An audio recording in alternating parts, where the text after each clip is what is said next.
Hi guys, it's about, what time is it? Oh, 5:30 in the morning down here on the Gold Coast, and we're shooting a commercial for Lite and Easy. Fabulous fun day. I get to play with a beautiful little dog just here who is going to be my little pal for the morning, and I'm running on the beach with him and throwing a tennis ball. We've got all the crew behind us. I'll just give you a quick look. Pretty massive production. Anyway, better get back to it. I'll chat to you later. Action!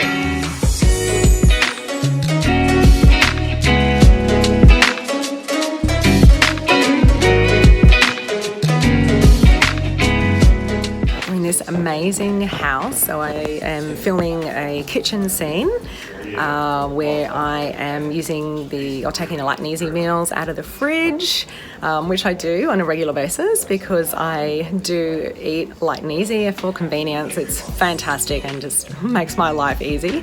So much work that goes into putting a production like this together. Just give you a little bit of a look. The guys on the camera, kitchen, there's lighting everywhere.